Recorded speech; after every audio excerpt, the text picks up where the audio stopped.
하면서 서로 격려하고 서로 응원하는 그런 우리 청미 공동체가 될 수 있도록 주님 인도하여 주시옵소서. 이 모든 말씀 사랑하는 주 예수 그리스도의 이름으로 기도드립니다. 네. 우리가 그래도 간증이지만 오늘 말씀을 한 구절 읽고 시작했으면 좋겠습니다. 우리가 오늘 볼 말씀은 창세기 41장 41절 말씀입니다. 우리 다 같이 큰 목소리로 읽어보도록 하겠습니다. 시작! 바로가 요셉에게 이르되 내가 너를 데리고 너의 형제가 되게 하노라 하고. 41절 말씀. 네. 오늘 우리가 읽은 본문은 요셉이 총리가 되는 그런 이야기입니다.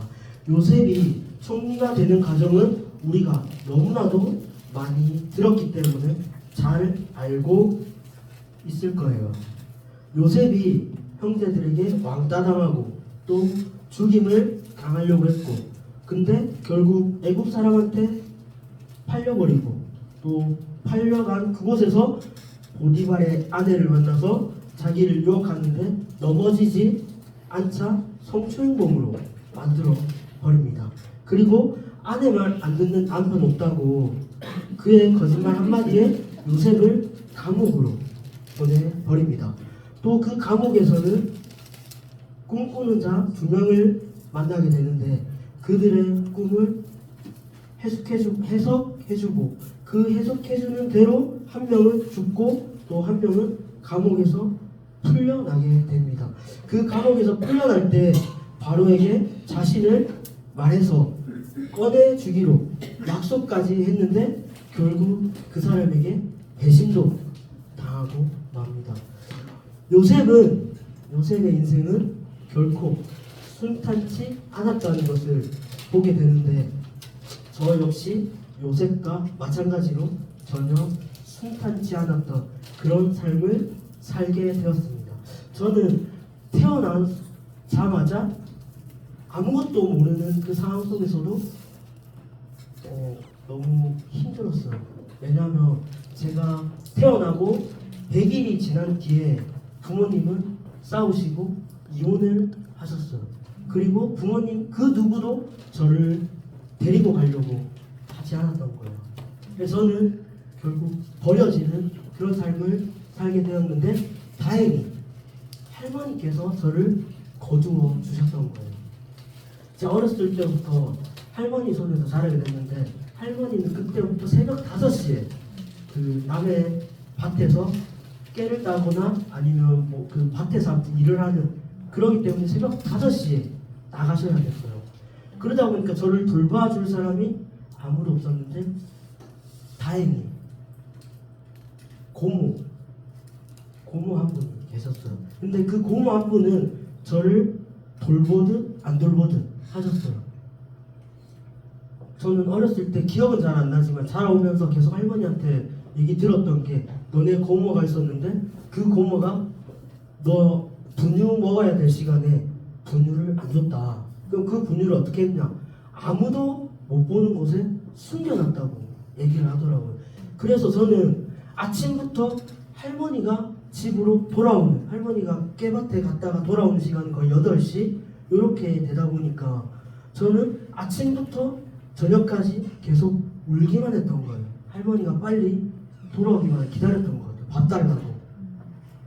그런 삶을 살아가다가 한 그런 삶이 1, 2년 계속 되다가 할머니는 결국 이렇게 하면 안 되겠다 싶어가지고 몇몇 어린이집을 돌아다니기 시작했어요. 그런데 다들 아시다시피 어린이집 누가 새벽 5시부터 아기를 받아주겠어요. 근데 할머니께서는 그 원장 선생님을 직접 찾아가셔가지고 이런 상황이 있으니까 우리 아이 좀 맡아달라. 몇 군데에서는 안 된다. 우리도 선생님들이 그때 출근하는 사람이 없어서 안 된다 라고 했는데 한 어린이집에서 그 사정을 듣고 그 어린이를 받아주겠다 라고 한 어린이집이 한 군데가 있었던 거예요. 그래서 저는 아무것도 모른 채 새벽 5시에 할머니 등에 업혀서 그 어린이집으로 가게 된 거예요. 그 어린이집 새벽 5시부터 가서 8시까지 있었어요. 어린이집에서 뭘 했는지는 전혀 기억이 없는데 할머니를 기다렸다는 그 기억밖에 없었어요. 그리고 조금씩 성장하다가 결국에는 그 어린이 생활을 마치고 초등학교를 들어갔는데 초등학교에서도 너무 힘들었던 그때부터는 이제 기억이 나기 시작했는데 다른 친구들은 입학식 날 부모님 손을 잡고 이렇게 가는데 저는 할머니 손을 잡고 가게 된 거예요. 그때까지는 몰랐어요. 제가 그래도 누군가 같이 간다는 그 즐거움 때문에 좋았는데 학교 생활을 하다 보니까 지금도 좀 왜소하고 작은 편이었는데 그때는 더 왜냐하면 분유도 못 먹고 먹고 싶은 것도 제때 못 먹고 그랬기 때문에 성장이 제대로 이루어지지 않았던 것 같아요. 그러면서 학교 생활을 하는데 그 친구들은 요즘 별거 아닌 거 가지고 왕따를 시키는 그런 문화가 많았었잖아요. 저희 때만 해도 키가 작고 또 부모님이 없다는 이유로 저를 왕따시키기 시작하는 거예요. 근데 저는 그 왕따 당하는 줄도 모르고 그냥 친구한테 가서 인사하고 인사 안 받아줘도 바보처럼 웃고 또 다음날 또 인사하고 막 그런 생활을 계속 했어요. 근데 지금은 그것보다 더하다고 하더라고. 부모님 없고 그런 거는 기본으로 깔고 들어가고 지금은 아파트에 사냐 안 사냐 또 해외여행을 갔다 왔냐 안 갔다 왔냐 또 요즘 진짜 몰랐던 것은 요즘 집에 에어컨이 어디에 달려있냐에 따라서 또 왕따가 이루어진다고 하더라고요. 에어컨이 이렇게 그냥 일체형으로 이렇게 서 있으면 그 집은 별로 좋은 집이 아니라고 하더라고요. 좋은 집은 다 천장에 달려있다고 하더라고요. 천장에 달려있는 집은 너 좀 사네? 하고 그 친구랑 조금 친해지기도 하고 그렇다고 하더라고요. 왜냐하면 그 천장에 달려있으면 각 방마다 에어컨이 달려있기 때문에 그렇다고 하더라고요. 아무튼 그러면서 저는 왕따를 계속 당하게 됐어요. 그러다 보니까 학교 생활이 재밌었겠어요? 재미없었어요. 어렸을 때부터 저는 그냥 아무 감정 없이 학교를 다니기 시작했던 거죠.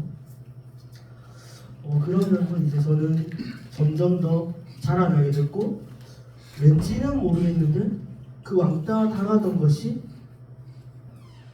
아무것도 안 했는데 그냥 저는 계속 친구들한테 인사하고 그랬던 것밖에 없는데 그 친구들은 제가 그 긍정적인 그런 면이 좀 좋았나 봐요.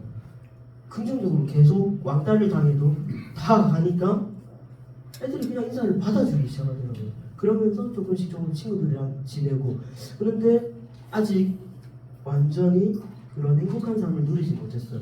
왜냐하면 우리가 다들 초등학교 때 소풍 갔던 경험들 다 있으시지 않습니까? 소풍 갈 때 핵심이 뭔가요? 도시락이잖아요. 근데 저는 도시락을 사줄 사람이 없었던 거예요. 할머니는 맨날 빵하고 우유를 사가라고 저한테 돈을 주셨는데 그 빵하고 우유를 들고 간 다른 친구들은 막 부모님이 싸주신 김치볶음밥, 김밥, 샌드위치 이런 걸 먹는데 저 혼자 그때 할머니가 좋아하셨던 빵이 보름달 지금도 잘 나오잖아요. 그 보름달 빵과 우유를 가방 안에 원래 이렇게 넣어주시거나 못 사주시면 돈을 이렇게 주셨는데 꺼내기가 너무 창피한 거예요. 그래서 아무것도 안 먹고 이렇게 막 그냥 일부러 멀리 가서 막 TV 드라마 같은 데 보면 점심시간에 막 수도꼭지 가가지고 물 마시고 막 그랬어요. 저희 학교에서는 항상 갔던 데가 여기 연지공원이었어요.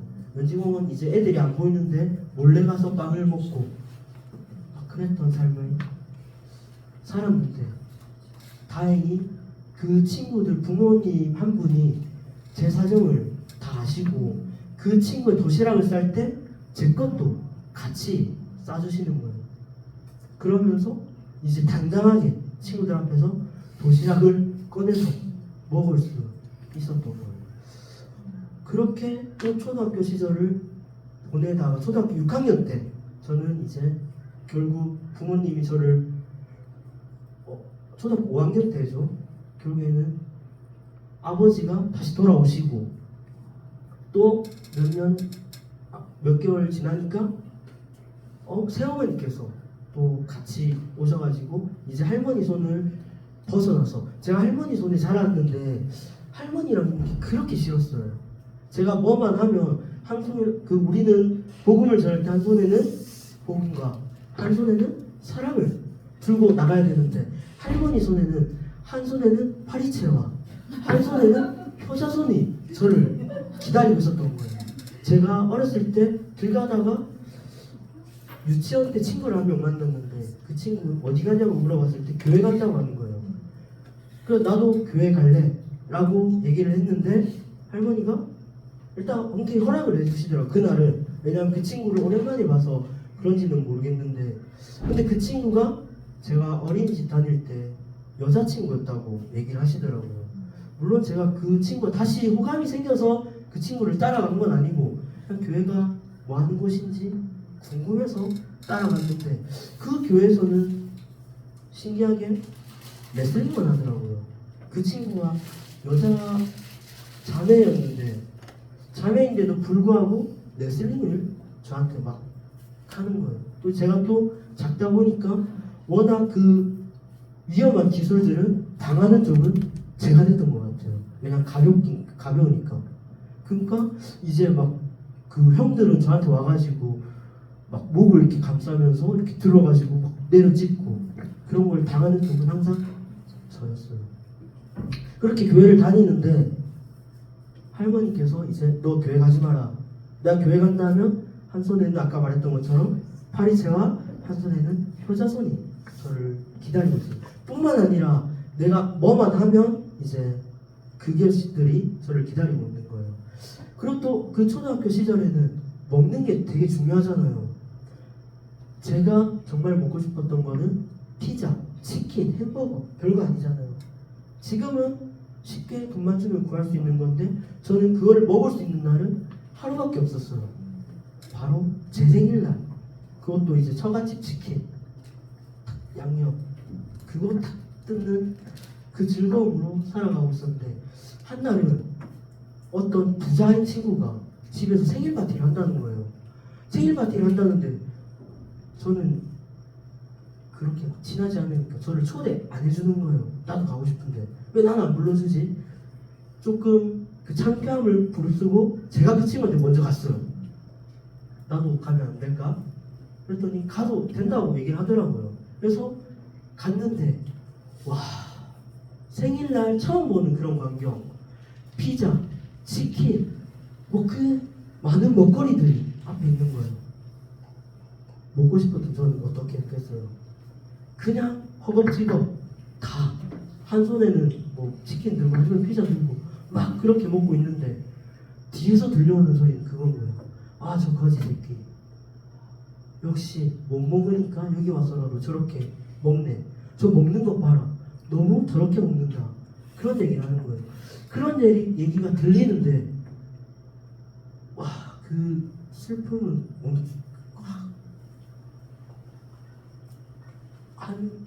그 슬픈 감정들이 올라오는데 티는 못 내겠고 먹어야겠고 그래서 계속 먹게 됐어요. 그렇게 그런 좀 힘든 생활을 지나다가 결국에 초등학교 5학년 때 새어머니가 오셨어요. 그러면서 할머니에서 이제 해방된다는 그 기쁨으로 바로 어머니를 따라갔어요. 그리고 제가 어머니가 없던 생활이 초등학교 5학년 때까지 있다 보니까 그냥 아무나 보고 엄마라고 했던 것 같아요. 그러니까 제일 그랬던 거는 할머니한테까지 엄마라고 했었던 것 같아요. 근데 엄마가 새어머니가 오시니까 너무 좋아서 따라갔어요. 근데 나는 새엄마를 따라가면 되게 행복한 삶을 살 줄 알았어요. 따라갔는데 맨날 부모님은 싸우시기만 하는 거예요. 그리고 그 화풀이는 항상 저한테 돌아왔던 거예요. 그러니까 저는 그 싸움 소리가 너무 듣기 싫고 또 그 집을 빨리 벗어나고 싶다는 생각을 초등학교 5학년 때부터 계속했던 것 같아요.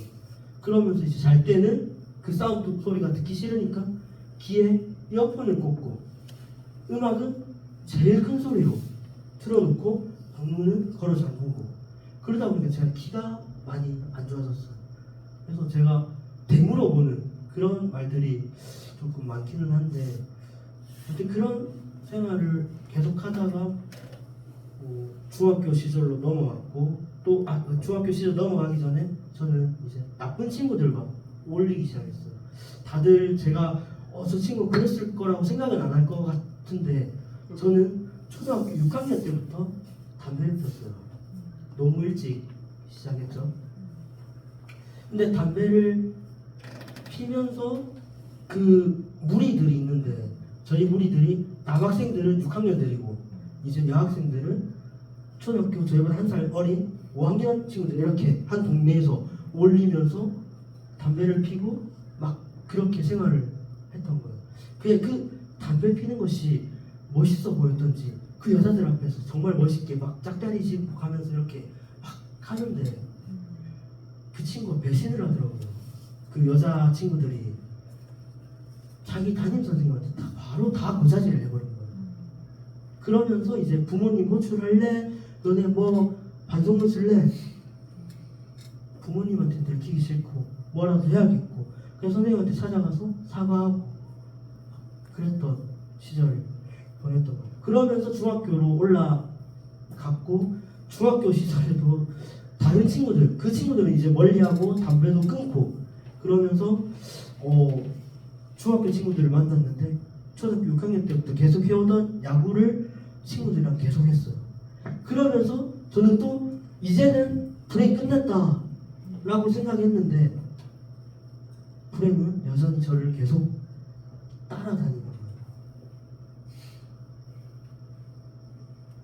같이 야구하고 노는 거는 다 좋았는데, 이제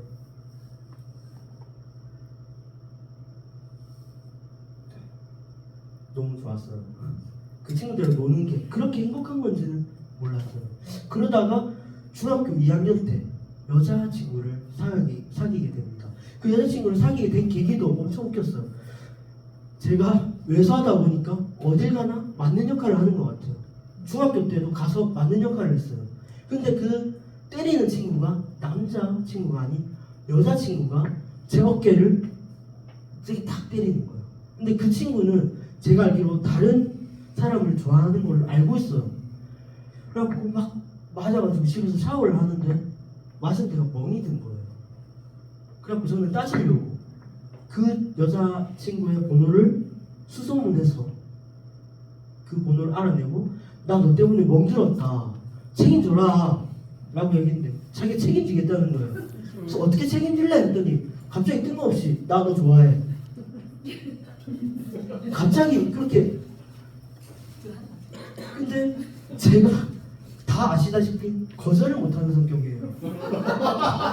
그래서 거절을 못해서 받아줬어요. 저는 그 친구가 누구를 좋아하는지 다 알고 있고 그 친구랑 어울리는 것도 알고 있는데, 갑자기 근데 들어오니까 마음을 받아주기 싫었는데, 거절하면 그 친구의 마음이 상할까봐 받아줬어요. 근데 웃긴 거는 제 마음이 없다 보니까 그 친구에 대한 감정이 쉽게 없어지더라고요. 근데 여기서 충격적인 사건이 하나 이루어져요. 저랑 제 친구랑 그 여자친구랑 세 명이서 같이 노는데, 같이 이렇게 자주 놀았었는데, 그날은 그 여자친구의 생일날인 거예요. 근데 이제 그 친구도 같이 놀려고 하는데, 오늘 우리끼리 놀자 해서 둘이서 놀게 됐어요. 근데 그 친구가 저한테 하는 얘기가 오후에는 약속이 있어서 집에 가야 된다 라고 얘기를 하는 거예요. 이제 쿨하게 그래 우리 다음에 또 만나서 놀자 하고 보내줬어요. 근데 그 약속이 알고 보니까 그 같이 지냈던 그 친구랑 약속이 있는 거예요. 그 얘기를 듣는데 너무 열받는 거예요. 저한테는 뭐 자기 반지, 뭐 목걸이 이런 거 갖고 싶다 해서 거절을 못 하다 보니까 또 사줬어요. 돈도 없는데 먹을 것도 못 먹고 살아오면 안 돼. 근데 사달라니까 사주게 된 거예요. 근데 그 친구 둘이 놀 때 저보다 더 큰 곰인형을 선물로 받았다는 거예요. 그러니까 열이 한 번 더 받치는 거죠. 그때는 하나님을 알지 못했던 때라 그 친구한테 심하게 했어요. 야, 너 이건 아닌 것 같다. 너 가라. 나 이제 너 싫다. 라고 얘기를 했는데 그 친구가 저희 집 앞으로 찾아온 거예요. 근데 공교롭게도 그 같이 놀았던 그 친구도 저희 동네에 사는 거예요. 제가 그 친구를, 그 여자친구를 만났는데 그 친구가 이제 제 집 앞에서 제가 사줬던 목걸이를 저한테 탁 던지면서 나도 너 싫다. 그래, 그럼 우리 헤어지자 하고 헤어졌어요. 근데 저는 그 친구랑 사귈 줄 알았는데 다른 친구랑 사귀고 있는 거예요. 얘 뭐하는 친구지? 막. 그런데 그 친구가 아직 저한테 미련을 못 버렸는지 계속 문자를 하는 거예요. 문자하지 마라. 우리 헤어졌다. 깔끔하게 정리하자. 왜 계속 연락하냐. 나 너 진짜 싫다. 하면서 말은 이렇게 좋게 표현했지만 문자의 내용을 보면 욕이 가득했어요. 그러니까 그 친구도 이제 상처를 받았던 거죠. 또 그 상처도 있고 그 친구 가족도 헤어지게 된 거예요. 그 친구도 가족들이랑 헤어지고 막 그러다 보니까 그 친구가 결국 자살을 했어요. 자살을 했어요. 여자친구가. 근데 저는 그게 저 때문이라는 그 죄책감에 너무 시달리게 됐어요. 왜냐? 제가 전화 오면 욕하면서 이 전화 문자 오면 야 이 개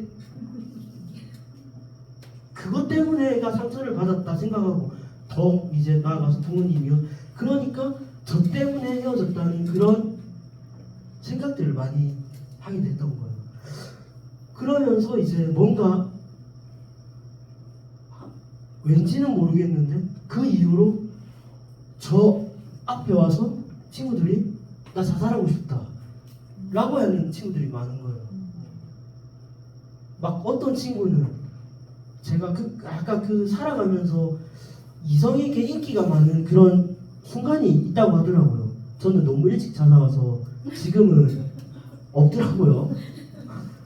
근데 그때 그 친구랑 헤어지고 나서 이제 다른 친구가 저 좋다고 쫓아오는 거예요. 근데 그 친구, 그 자살한 친구에 대한 그 마음이 있으니까 못 사귀겠는 거예요. 그래갖고 아 미안, 나는 지금 이런 상황 때문에 너랑 연애를 할 수 없을 것 같아 라고 했는데 갑자기 또 돌아오는 얘기는 나 안 받아주면 나 자살할 거야 라고 얘기를 하는 거예요. 아, 이게 어떻게 해야 되는지 전혀 모르겠는데 그러면서 저도 자살하고 싶다는 생각이 많이 들었어요. 저 친구도 자살을 했는데 또 저 친구도 자살하고 싶은 마음이 들었는데 저는 고등학교 때까지 그런 삶이 계속 반복됐어요. 옛날에 그 육교 그런 데 있잖아요. 거기 올라가서 그냥 밑으로 이렇게 내려다보면서 저 지나가는 차 위로 뛰어들면 어떨까 그런 생각도 많이 했었고 또 한 날은 그냥 찾길에 그냥 멍하니 서가지고 저 차에 뛰어들면 어떨까. 또 그 친구는 아파트 옥상에서 뛰어내렸거든요. 아파트 옥상에 올라가가지고 여기서 뛰어내리면 어떤 느낌일까. 또 막 그런 상상들을 많이 하잖아요. 목에 그 천장에 줄 달아놓고 하면 어떤 느낌일까. 또 약을 많이 먹으면 어떤 느낌일까. 그런 생각을 계속하면서 결국 저는 부정적인 아이로 자라나게 됐어요. 뭐만 하면 이제 욕을 하고 친구 때리고 맨날 맞던 역할에서 이제 때리는 역할로 변하게 된 거예요. 그런데 나를 잡아줄 수 있는 가족은 아무도 없었던 거예요. 다 방치형으로 저를 방치하고 부모님은 계속 싸우고 너무 힘들었어요. 그래서 저는 고등학교가 부산전자공업고등학교를 나왔는데 그 부산전자공업고등학교가 군특성화라는 학교예요. 군대와 학교가 협력하여서 졸업생을 바로 군대로 보내고 거기서 병사생활만 하는 것이 아니라 15개월 정도 더 일을 할 수 있는 그런 계약을 총 다른 사람들은 뭐 21개월 군 생활을 한다 하면 저는 총 36개월 군 생활하는 그걸 약간 우리 성경에 나오는 도피성 그거는 막 사람을 때려 죽이고 막 실수로 죽였을 때 도망가는 도피성인데 그 가족을 떠나고 싶다는 그것이 약간 저의 도피성이 되지 않았나. 그래서 군대로 바로 갔어요. 군대에 가기 전까지 제 삶은 예수님을 믿는 사람들을 핍박하던 그런 사람이었어요. 한 날은 제가 버스 타고 가려는데 마을버스는 그 자리가 많이 있잖아요. 제가 이렇게 제일 뒤에 앉아서 이어폰 꽂고 막 일하고 있는데 어떤 한 사람이 진짜 자리도 많은데 제 옆에 오시는 거예요. 제 옆에 오시면서 갑자기 손을 이렇게 탁 잡으시는 거예요. 친구는 예수님 믿어? 라고 하는데 가라고. 예수님이 뭔지 모르겠고 자리 많으니까 가라고. 왜 하필 요 와가지고 난 귀찮게 하냐. 완전 삐딱선을 탔던 그런 상황이다 보니까 그렇게 되는 거예요. 또 고등학교 때 신실하게 믿는 친구가 학교에서 성경책을 열심히 보고 있는 친구가 있었어요. 고등학교 때는 그러기 쉽지 않잖아요. 혹시 여기서 나 고등학교 때 성경책 학교에서 읽었다. 와, 어렵습니다. 저는 이런 사람들 뒤에 가가지고 뒤통수를 팍 때리면서 학교에서는 그런 거 보는 거 아니다 라고 하면서 엄청나게 핍박을 많이 했어요. 뭐든지 예수님 얘기만 꺼내면 싫었어요. 그러던 제가 군대에 가서 하나님을 만나게 됐어요. 하나님을 만나게 된 계기도 여단장님이 군대에서 그 여단에서 제일 높으신 분, 우리 학교로 치면 총장님이 우리 학생들 딱 신입생들 앞에 가가지고 물론 다 기독교 종교생활이지만 그때는 저 종교생활 여단장님이 이등병들은 무조건 강제로 기독교든 천주교든 불교든 가서 신앙생활을 경험해라 해가지고 저는 어디로 갈까 고민을 많이 했어요. 불교를 가면 밖으로 나갈 수 있어서 군인들은 다 아시잖아요. 할머니만 지나가도 와 하는 그러다 보니까 그 자매를 보려고 밖으로 나갈까. 또 밖에 나가면 맛있는 것도 먹을 수 있고 밖으로 나갈까. 아니면 기독교는 항상 부대 안에 있더라고요. 부대 안에 있으니까 이거 빨리 갔다가 와서 쉴까. 그 고민에 놓이게 된 거예요. 천주교는 아예 생각도 안 했어요. 둘 중에 고민을 하다가 군 생활이 너무 피곤하니까 빨리 갔다가 그냥 쉬자 생각하고 기독교를 교회로 나가기 시작했어요. 근데 이 여단장님도 이상했는데 목사님도 이상하신 거예요. 이등병들을 또 강제로 다 불러 모으셔가지고 종이 한 장을 딱 나눠주시면서 기도 제목을 적어라 라고 얘기를 하시는데 제가 뭐 기도 제목이 뭔지 알겠어요. 기도 제목이 있겠어요. 또 그 20대 고등학교 졸업하고 바로 가다 보니까 호기심이 많은 나이잖아요. 바로 장난을 쳤어요. 목사님한테. 우리 집안이 신실한 불교인데 기독교로 바꿔주세요 라고 얘기를 했어요. 그런데 목사님이 다른 이등병들은 안 부르시는데 저만 유독 부르시는 거예요. 그래도 목사님은 대위시고 저보다 그 계급이 훨씬 높으시니까 아 이거는 큰일 났다. 내가 장난친 거를 목사님이 알고 계시는구나. 난 이제 영창 가겠구나. 그런 생각을 하게 됐어요. 그러면서 그 불안한 마음으로 목사님 앞으로 걸어갔죠. 근데 목사님이 저를 뭐라 하시는 게 아니라 저를 붙잡으시면서 우리 같이 기도해보자. 내가 기도하는 방법을 가르쳐줄게 하면서 기도를 같이 하자고 하시는 거예요. 그럼 목사님이랑 매주 불려가가지고 하기도 싫은데 막 기도하고 아직 기도도 안 되는데 기도하고 주일날 교회 가면 그 목사님 설교 말씀은 가장 우리 아가 그러다 보니까 목사님이 찬양할 때는 막 신나게 찬양하다가 목사님이 할렐루 하면 바로 이렇게 자는 그런 저였는데 변화가 일어나기 시작했어요. 목사님이랑 같이 기도하고 한 달이 채 안 된 상황에서 우리 집안이 정말 할머니가 아까 제가 교회 간다면 한 손에는 파리채와 한 손에는 효자선이 저를 항상 기다리고 있다고 했던 그 할머니가 전화를 하니까 나 교회 나가기 시작했다 라는 말씀을 들려주시는 거예요. 그러면서 하나님은 뭔가 모르게 나의 장난 같은 그 기도도 응답하여 주시는구나 라는 것을 경험하게 되면서 정말 신실하게 하나님을 믿기 시작했어요. 근데 거짓말처럼 그와 하나님을 믿기 시작한 그 다음부터 목사님 설교 말씀은 자장가로 들리지 않았어요. 정말 하나님께서 나에게 말씀하여 주시는 것처럼 제 마음속에 들리기 시작하는 거예요. 그러면서 저의 신앙은 성장은 했지만 여전히 그렇게 막 신실한 그런 믿음은 없었어요. 주일날 교회 가서 뭐 이렇게 막 찬양하고 그때 성가대도 했었어요. 성가대를 왜 했는지 모르겠는데 그냥 거절도 못해서 한 것 같아요. 또 성가 지휘하시는 분이 중령이셨어요. 그러니까 이제 중령이 말하는데 못하겠습니다 할 수도 없는, 그러다 보니까 성가대를 하는데 음을 못 찾겠는 거예요. 저번에 제가 찬양 인도하는데 우리 홍민숙 전도사님께서 저한테 그러시더라고요. 전도사님이 찬양하면 음을 못 잡아서 나는 같이 이거 뭐 힘들다 그런 얘기를 하시는 것 같아요. 저는 음을 못 잡아요.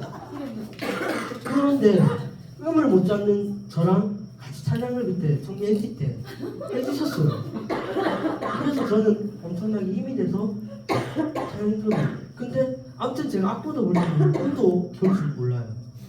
그냥 하나님의 은혜로 삑사리 나고 그냥 저가 맡은 파트는 테너인데 옆에 베이스가 있으면 베이스를 따라 부르고 있더라고요. 근데 아무도 모르더라고요. 그래서 저는 그냥 옆에 있는 그 따라 부르고, 그런데 그 여단장님이 다른 부대로 가시게 된 거예요. 그 이제 성가대 지휘할 사람이 없잖아요. 중장님이 저한테 성가대 지휘를 맡아서 해라. 와, 저 못하겠습니다 하고 싶은 마음은 여기까지 올라왔는데 그 말을 못한 거예요. 예, 알겠습니다 했는데 성가대 연습을 해야 되는데 저도 제 음을 못 잡는데 누구는 이렇게 파트를 나누고 너 이거 해, 연습을 또 지휘자는 이제 알토면 알토 파트 또 따라 해줘야 되고 다 해줘야 되는데 그냥 각자 알아서 합시다 하고 그냥 연습하고 그렇게 했던 것 같아요.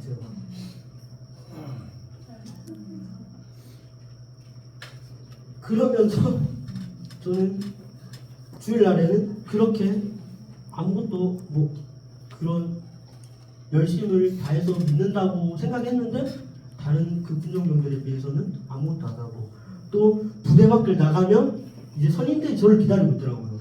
앞에는 맥주와 소주와 치킨이 기다리고 있더라고요. 그때는 열심히 마셨어요. 하나님을 교회에 다니다지만 주일날에 할렐루야 아멘 하고 가면 마셔라 마셔라 이러고 있고, 그러다가 술 먹는 그런 삶을 보내게 됐어요. 그러면서 이제 조금 고민이 되기 시작하더라고요. 내가 이제 곧 전역을 해야 되는데 전역하면 나는 뭐 할까? 뭘 할 수 있을까? 라고 고민하기 시작했어요. 그런데 제가 할 수 있는 거는 군대에서 일했던 것밖에 없으니까 나는 군대 못 박아야겠다.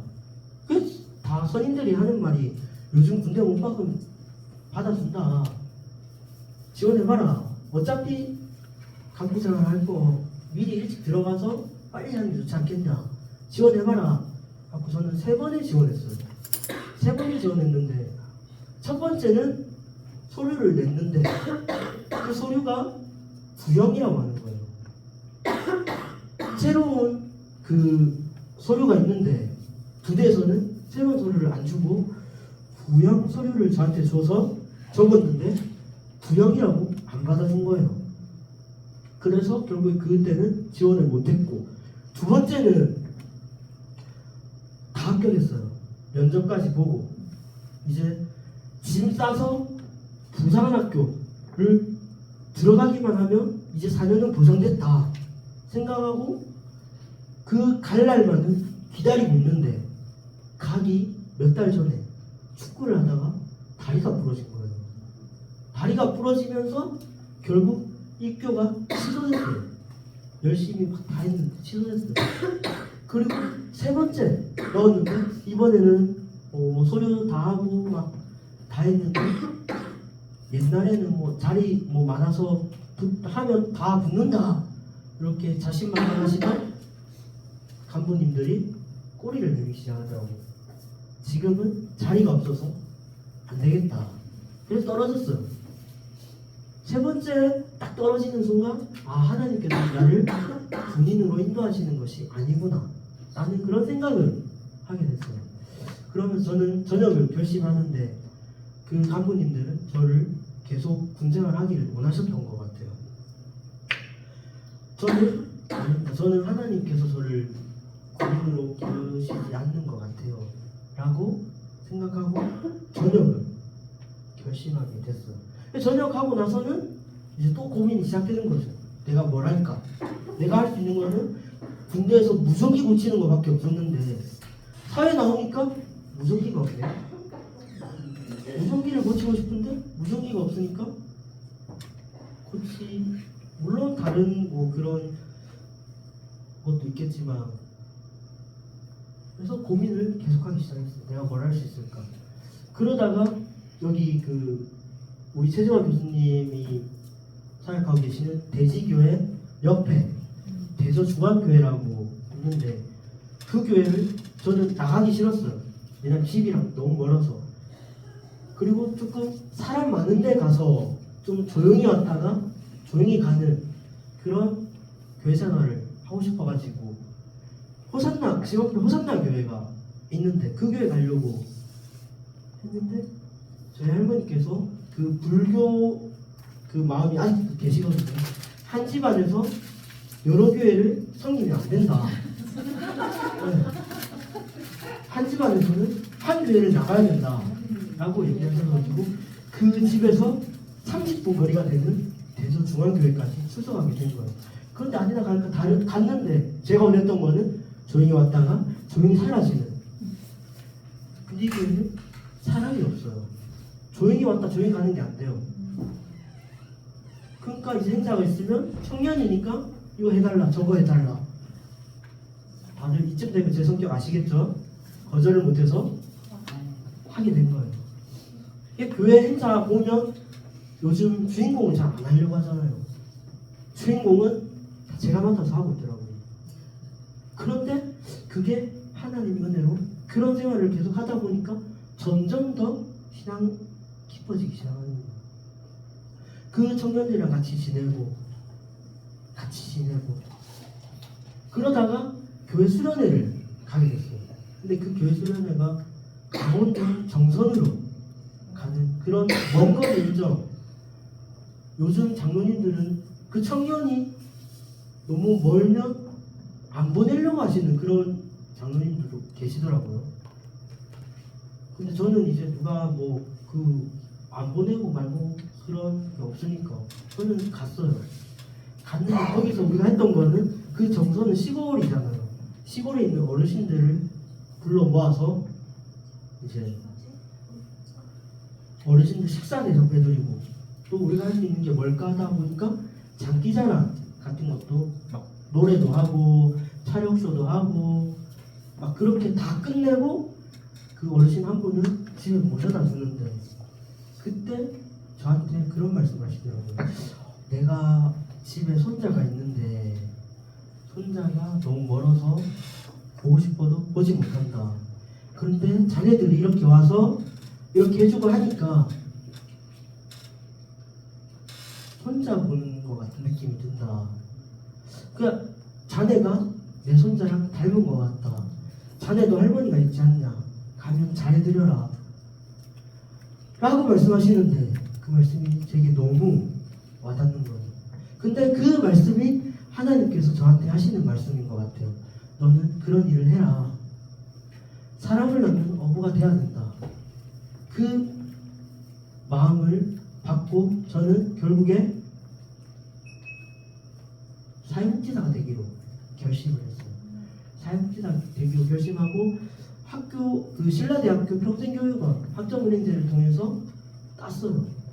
저는 조금 쉬었다가 사회복지사로 나가야지 했는데 교회 장로님 한 분이 저 그날 약속 있는데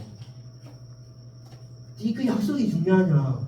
지금 면접 본다는데 가서 면접 봐라. 거절을 못하고 또 갔어요. 갔는데 모르겠어요. 제가 그 면접을 보기 싫었던 것 같아요. 그러니까 이제 그 사회복지사 면접 보는데 질문이 컴퓨터 잘 다룰 줄 아세요? 라는 질문이 먼저였는데 저 컴퓨터 못해요. 뭐 할 줄 아세요? 저 그거 못해요. 이런 말을 하면 여러분들이라면 어떻게 하시겠어요? 붙이겠어요? 당연히 떨어뜨려야 하는 그런 상황이잖아요. 그런데 전화가 온 거예요. 같이 봅시다. 네? 왜? 굳이 더 좋은 인재가 많은데 아무것도 못하겠는 나를 왜 부르시는 건가요? 라고 했는데 가서 들어보니까 그분이 믿는 사람인데 기도하니까 하나님께서 쓰시라고 했다고 하시더라고요. 그리고 그분은 약간 그건 것 같아요. 제가 컴퓨터를 조금 할 줄 알았는데 그분은 아예 못한 거예요. 그러니까 그분 마인드도 나보다 잘한다 라고 생각하다 보니까 나보다 잘하겠지.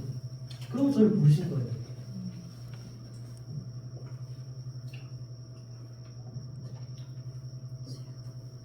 근데 사회복지사를 하다가 너무 스트레스를 많이 받았어요. 제가 사회복지사지 회계사가 아니에요. 근데 돈관리, 그다음 사대보험관리 이게 사회복지 저는 약간 재가복지센터를 갔는데 재가복지센터는 요양보호사가 하루 오고 그 하루마다 새로 오시는 분들이 많으니까 새로 오시는 분이 있으면 사대보험을 가입해줘야 돼요. 너무 어려운 거예요. 배운 적도 없고 그냥 하세요 라고 하니까. 근데 그거를 알고 보니까 그거를 맡아서 해주는 회계사가 있더라고요. 근데 그 돈을 내기 싫어가지고 저한테 다 시키는 거예요. 근데 그분이 어떻게 하다가 정치인을 만났는데 그 정치하는 거에도 저를 일을 시키는 거예요. 뭐 이런 엑셀을 뭐 이렇게 내가 왜 해야 되는지 모르겠는데 거절을 못하니까 계속 하게 됐어요. 그러면서 그 온갖 스트레스와 피곤함에 결국 제가 몰랐던 베체트병이라는 희귀병을 알게 된 거예요. 그 베체트병이 뭐냐면 염증이 온몸을 계속 돌아다니는 그런 질병이에요. 이게 어디로 가냐에 따라서 뇌로 가면 뇌졸중, 눈으로 가면 실명, 언제 그런 것들이 찾아올지 모르는 그런 상황 가운데서 우리 하나님께서 저한테 사역자 하라는 그런 마음을 주시더라고요. 그냥 사역지사를 계속하면서 하나님 내가 이 길이 맞나요? 정말 이 길이 맞나요? 새벽에 나가서 하나님을 부르짖고 하는데 하나님께서 환상을 보여주시더라고요. 그 옛날 교회 보면 빨간 건물 유명하잖아요. 그 빨간 건물에서 내가 설교를 하고 있고 주중에는 사역지사를 하고 있는 그런 환상을 보여주시는 거예요. 근데 그게 환상인지 새벽 기도를 하다가 제가 자면서 꿈을 꾼 건지는 모르겠어요. 근데 저는 하나님이 뭔가 환상을 보여주셨다는 그런 마음이 가득해가지고 학교를 지원해야겠다 생각하고 이제 저는 부산 장신대를 생각했던 게 아니고 서울 강나루를 생각했었어요. 그런데 저희 지금 박현우 전도사라고 있는데 그 전도사가 저한테 얘기를 하는 거예요. 형님이랑 동기가 되고 싶습니다. 이번에 같이 하시죠 라고 하는데 그 말이 너무 와닿는 거예요. 근데 제가 목사 후보생 고시 시험을 안 쳤어요. 목사 후보생 고시 시험을 쳐야지 이제 종합교단으로 당당하게 들어올 수 있는데 시험을 안 치다 보니까 타교단으로 들어와야 되잖아요. 근데 그게 십계명에도 나와 있듯이 거짓 증언하지 말라. 그 말씀이 계속 찔림을 받는 거예요. 내가 사역을 시작하는데 이렇게 거짓말을 하면서까지 내가 해야겠냐 라고 고민하던 찰나에 왕희든 교수님께서 전화 오신 거예요. 그거는 거짓말이 아니다. 그거는 학생들이 어떻게 잘 하기 위한 그런 최고의 방법이다. 그거는 불법이 아니다 라고 얘기를 하시는데 기도해 보겠습니다 하고 전화를 끊었어요. 그러고 목사님을 찾아가서 이런저런 얘기를 하는데 목사님께서 가라, 빨리 갔다 오는 게 낫지. 그래서 지원을 했어요. 그래서 신학교 1학년을 보내고 있는데 너무 힘든 거예요. 공부를 안 하던 제가 와서 공부를 하려니까 너무 힘든 거예요. 그러다 보니까 1학기 때 조금 구석에 있어가지고 이 길은 내 길이 아닌갑다, 난 가야겠다 생각하고 있는데 다른 전도사님들이 와가지고 같이 하자. 왜? 같이 하면 되지. 저를 붙잡는 거예요. 근데 웃긴 건 저를 붙잡았던 모든 사람들이 자퇴했어요. 다 나갔어요. 그 동기 되고 싶다는 그 박현우라는 전도사는 강나를 준비하고 있어요. 내가 강나를 준비할 때는 형이랑 동기하고 싶습니다. 강나루 인생을 막았던 그가 강나를 준비하고 있고, 내가 힘들 때 조금 막 옆에서 다독여주고 해줬던 그분은 방학 때니까 기숙사 같이 쓰기까지 하고 기숙사 신청도 다 했는데 기숙사 들어가는 날 학교 안 가, 그만두기로 했다 라고 얘기를 하는 거예요. 근데 다행히 다른 전도사님들이 있지 않고 여기 민철 전도사님도 있고 여기 2학년 전도사님들이 많은데 특히 우리 저희 할머니 전도사님 저를 엄청나게 잡아주셨어요. 그래서 제가 지금까지 버티고 있었던 것 같아요. 그래서 저는 어렸을 때부터 지금까지 너무나도 힘든 그런 생활을 했습니다. 물론 저보다 더 힘든 생활을 했던 사람들도 많이 있을 거라고 생각합니다. 그러나 저는 정말 힘들었어요. 정말 사람의 마음으로는 내가 왜 살아야 되지? 나는 이 세상에 존재하면 안 되는 그런 사람이다 라고 생각하면서 죽고 싶었던 그런 마음들이 많았어요. 그러나 하나님께서는 내가 그 마음을 둘 때마다 나에게 선물을 주셨는데 그 선물이 두려움이라는 선물을 주셨어요. 아까 제가 말했듯이 막 육교에서 뛰어내리면 어떤 기분일까, 그럴 때 마음은 뛰어내렸는데 두려운 마음을 주셔서 쉽게 행동을 못하고 있는 제 자신을 보게 됐어요. 나는 그 두려움 때문에 자살을 하지 못하고 더 나아가서 성령님이 내게 임하시니 모든 힘든 것들이 나의 비전과 사명으로 바뀌게 되었어요. 나의 힘듦을 통해 다른 누군가를 위로할 수 있고 도와줄 수 있는 힘이 생겨났던 거예요. 나는 그 힘듦이 나를 광야로 이끌었고 그곳에서 나는 성장할 수 있었던 것 같아요. 그래서 말씀으로 다시 돌아가면 요셉도 그렇게 힘든 삶을 살았는데 저처럼 자살하고 싶다 그런 생각을 했을 것 같아요. 그런데 요셉은 자살하지 않고 자신의 삶을 포기하지 않고 하나님 앞에 계속 기도하며 하나님의 뜻을 구했던 그 요셉이에요. 그렇게 감옥 생활을 2년 동안 하던 요셉은 드디어 기회가 찾아옵니다. 그 기회는 바로가 꿈을 꾸는데 그 꿈을 해석해 줄 사람을 찾고 있었던 거예요. 그 꿈을 해석해 줄 사람이 한 명도 없었던 그때 자신을 배신했던 그 술 맡은 관원장이 요셉을 기억해내고 자신이 감옥에 있을 때 꿈을 해석해준 요셉이 있다. 그가 우리의 꿈을 해석했는데 해석한 대로 이루어졌다. 그러자 바로는 그 요셉을 불러서 자신의 꿈을 해석해달라고 얘기를 합니다. 요셉은 그 꿈을 바로 해석해 줍니다. 그 꿈을 해석을 해준 바로는 그 요셉에게 총리라는, 우리가 오늘 읽었던 총리라는 그 자리를 맡기게 됩니다. 그의 나이 30세. 그 당시 총리를 할 수 있는 나이는 30세가 돼야지 총리를 할 수 있었다고 해요. 만약 술 맡은 관원장이 감옥에서 풀려나면서 바로에게 요셉을 말했다면 요셉은 감옥에서 풀려날 수 있었을까요?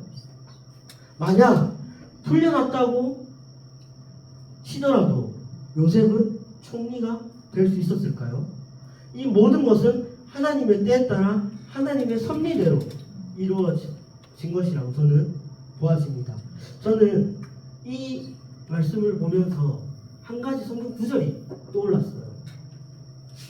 바로 잠언 16장 9절인데 우리 다 같이 한번 읽어볼까요? 시작. 사람이 마음으로 자기 길을 계획할지라도 그의 계획을 인도하시는 여호와시니라. 사랑하는 청년 여러분, 여러분들의 광야는 어디인가요? 하나님의 인도하심은 어디인가요? 그곳에 도착했다면 이제 여러분들은 성장하는 일만 남았습니다. 또 그곳 가운데서 내가 어떤 일을 해야 되는지 보길 원합니다. 그런데 그것이 보이지 않는다고 해서 전혀 실망하지 않았으면 좋겠어요. 하나님은 창세전부터 여러분들을 계획하시고 그 계획대로 여러분들을 이끌어 가십니다. 하나님의 계획을 발견하고 그 계획이 여러분들의 사명이 되길 축복합니다. 저는 하나님께서 그런 어려움을 통해서 저에게 주신 그 사명을 고아사역을 하길 원하셨던 것 같아요. 제가 어렸을 때부터 먹고 싶은 거 못 먹고 가고 싶은 거 가지 못하고 막 창피해 가면서까지 막 더럽게 먹는다고 욕먹던 그 순간까지 그 모든 것들을 기억하면서 고아사역이 나에게 하나님께서 주신 비전이고 사명이지 않을까. 또 제가 이렇게 키가 작은데 키가 작은 이유도 생각해보니까 아이들이 키 작으니까 눈높이가 맞으니까 되게 좋아해주더라고요. 물론 키 큰 사람도 애들은 좋아할 수도 있어요. 그런데 우리 현수 전도사님이 애들 앞에 가서 이렇게 놀아주면 애들이 쉽게 못 다가올 수도 있을 것 같아요. 물론 꼭 그렇지만은 않은데, 그런데 애들은 제가 자기들 친구인 줄 아나 봐요. 와서 놀리고 때리고 뭐만 하면 맛있는 거 사달라고 그러고 뭐만 하면 키 작다고 놀리고.